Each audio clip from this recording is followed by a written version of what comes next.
Welcome to the Bournemouth Bus Rally for 2023. Thankfully sponsored this year by Moorbus, which we thank them very much for. It's celebrating 121 years of Bournemouth Yellow buses and commercial transport on the south coast. And we're very, very pleased to have had a record entry this year of almost 50 vehicles. All are vintage vehicles and preserved by volunteers. So we'd like to thank them all very much for coming and supporting us.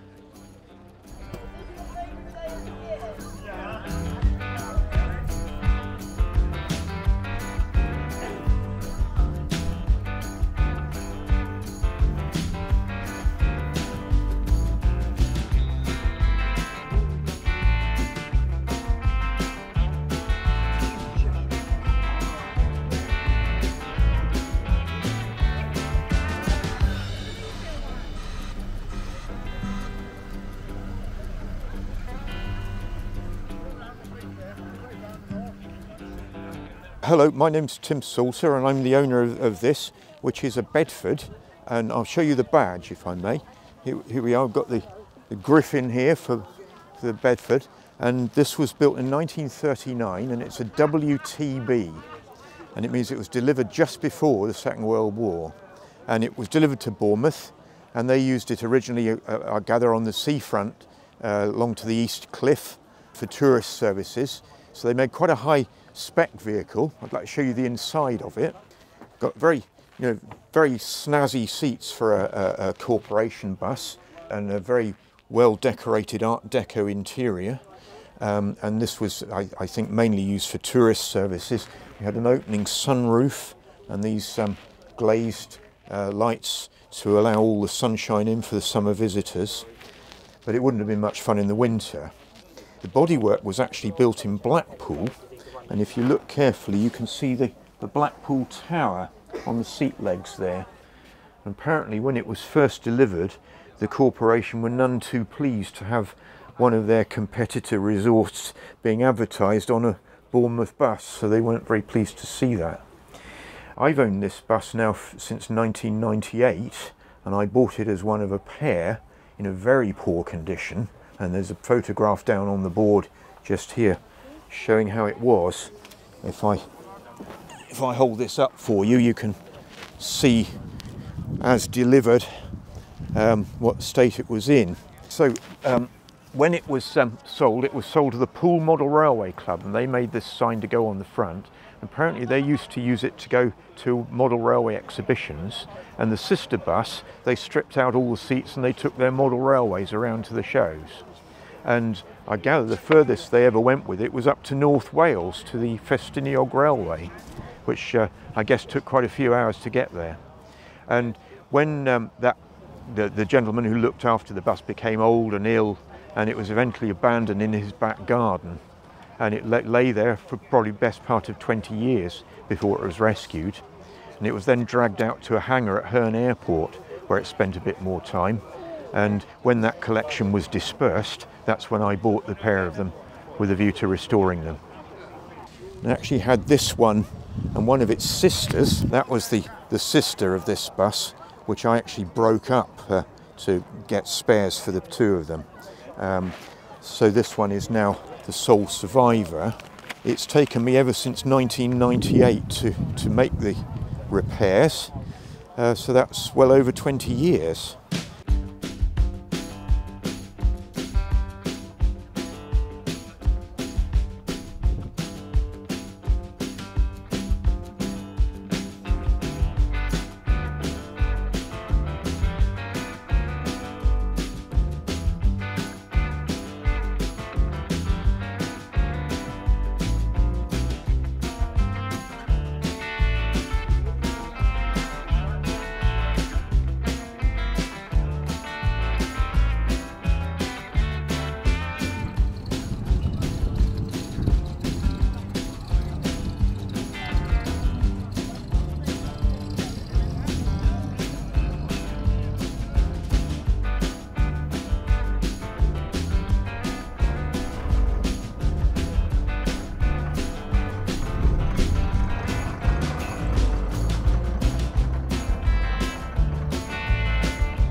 Okay, good afternoon everybody. Here we are in the Bournemouth Bus Rally 2023. 2023 is 60 years since the first Bristol RE LH coach, like this one, went into service in May 1963 with a company called South Midland Motors, who were based in Oxford. So to celebrate this, we've made a nice flash on the front of Ruby here showing 1963 to 2023. And if you come around the side, there's a small display which shows the prototype coach when it was new in the 1960s. Very similar to this one, with the exception that the prototype had 5 window bays, whereas all the production models had 4 longer window bays, which I think made them look just that little bit sleeker and faster running. The pre-production model lasted 10 years and its main routes were operating Oxford High Wycombe London and Oxford Henley Maidenhead London. So it was an express coach, the same as Ruby, and as I said, operated those express routes for most of its life, based in the Oxford area.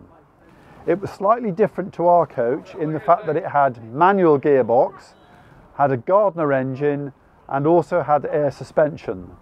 So in 1963, being 36 foot long with air suspension, it was very, very high tech, very modern. You have to bear in mind that in 1963, most coaches were only 27 foot or 30 foot long. So to have one that was 36 foot long was very big indeed. And some operators actually had a white steering wheel on these coaches when they were new to remind the drivers that they were extra long. This particular coach, which was numbered 521 ABL, unfortunately was scrapped in 1974. The scrap merchant who took it or bought it off Oxford South Midland in 1974 was aware that it was a prototype and that it was valuable, and apparently had it for sale for £1,000. Doesn't seem very much money now, but in 1974 £1,000 would almost buy you a terraced house. So unfortunately it got scrapped because nobody was prepared to pay £1,000 for it. But 60 years later we are prepared to, celebrate the prototype Bristol RE LH coach, which is what we're doing this year with Ruby. Thank you very much.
I left school in 1962, and I first came across this vehicle when I left school. I went to work for Silver Star at Porton, and I worked on this when it first turned up. The day it turned up, I refueled it and washed it the same day, and ever since then it's been my favourite bus.